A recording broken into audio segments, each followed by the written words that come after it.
My name's Sammy, and I'm no snitch. Written by Jeff Tucker, illustrated by Miranda Morrissey. Narrated by Miss Kinsey Sells at Isaac E. Imes School. My name is Sammy, and there's something you should know about me. I'm no snitch. I mean it. When I see someone do something, my lips stay sealed. Everyone at Cherokee Elementary knows it, too. They know that Sammy Simmons is a boy that can be trusted. They do whatever they want when I'm around and never worry if I'll tell because they know that I'm no snitch. One day, my best buddy, Carlos, put a piece of chewing gum underneath his desk. But did I tattle? No way. I'm no snitch. Another day, I saw the school counselor, Mr. Collins, show up 10 minutes late to work. But do you think I squealed? Not a chance. I'm no snitch. I even saw William, the meanest kid in school, sneak an extra cupcake when the teacher, Miss Hall, wasn't looking. I bet you think I ratted him out, don't you? Nope, I'm no snitch. One morning on the school bus, my buddy Carlos and I were looking for a seat, and the only one left was the one in front of William. William always picked on Carlos. Carlos pretended like it didn't bother him, but I knew it did. Sometimes I wondered if I could tell an adult about how William treated Carlos, but I didn't. I didn't want to be a snitch. After we sat down and started talking about the basketball game we were planning to go to, William tapped Carlos on the shoulder. When Carlos turned around, William smiled and said he didn't do it. A few seconds later, he did it again. Carlos ignored him, but it didn't stop. He asked William to stop. It didn't stop. I thought about telling the bus driver that William was messing with Carlos. Mr. Collins, the school counselor, kept telling us that if we see someone being mean, we should say something. He even put up see something, say something posters around the school. I never did though, because, as you know, I'm no snitch.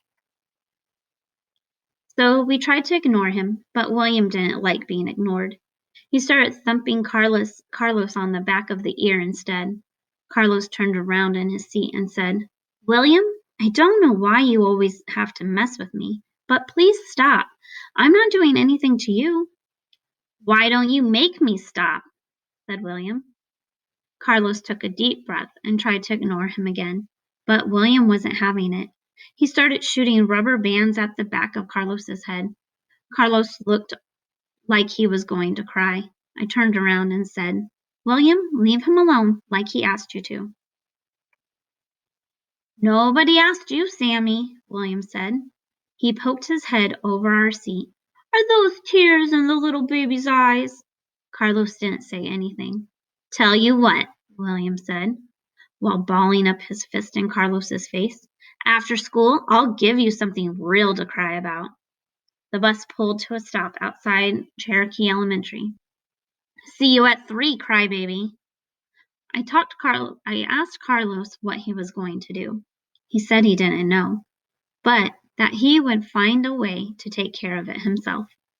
Carlos said he didn't want anyone to know, but that he didn't have to worry about me telling anybody because he knew I was no snitch. William was twice as big as Carlos. He had fought kids before, and it wasn't pretty. My stomach started to gurgle. What could I do? I thought about telling Miss Hall, but I couldn't. I'm no snitch. On the way to lunch, I saw one of Mr. Collins' see something, say something posters. I felt like I should tell Mr. Collins about what William said. After all, Carlos is my best friend, but that seemed an awful lot like snitching to me. This made my stomach gurgle more, but I stayed quiet. I couldn't be a snitch. At lunch, I sat with Carlos and tried to talk about the basketball game coming up again, but he said he didn't feel like talking. We saw William across the cafeteria. He looked at Carlos and made a fist. Carlos put his head down. My stomach gurgled louder. I started thinking about how bad Carlos could be hurt. I knew I had to do something. and I knew that something was to break my rule. I had to snitch.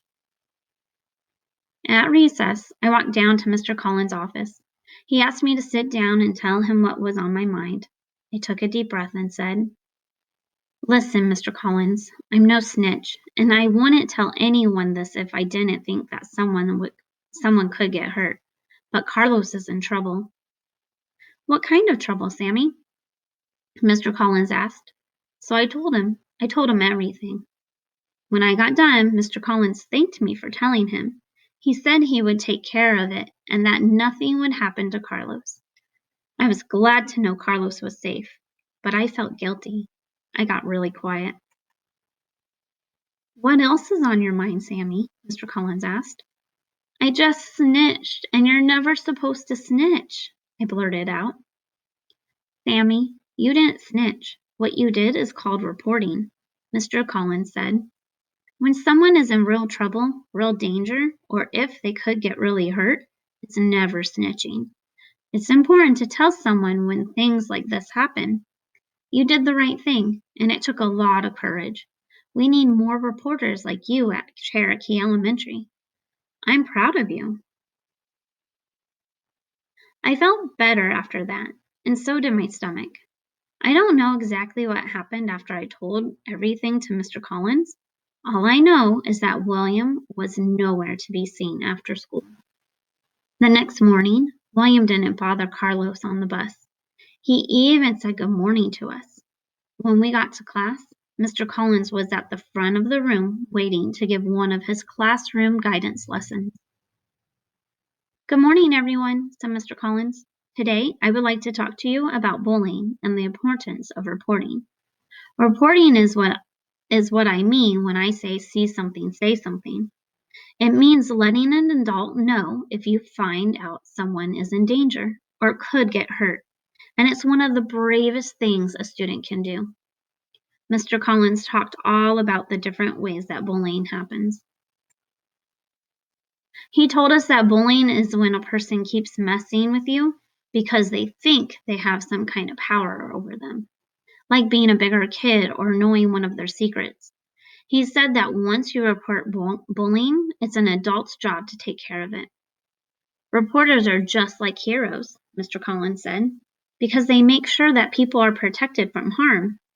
He ended by telling the class how reporting is definitely not snitching. I couldn't help but smile. I bet I'm the one who gave him such a great idea for a lesson. I was a hero. From then on, William never messed with Carlos again. William never said anything about me reporting him either. So, I'm guessing Mr. Collins never let him know that I was the one who told. I guess Mr. Collins is no snitch either. Carlos and I went to the basketball game that weekend and had a blast. He's a lot happier now that William doesn't mess with him. Now, when I see something that could put someone in danger, I say something. If it's small and no big deal, I keep it to myself. My name is Sammy, and I'm a reporter, not a snitch.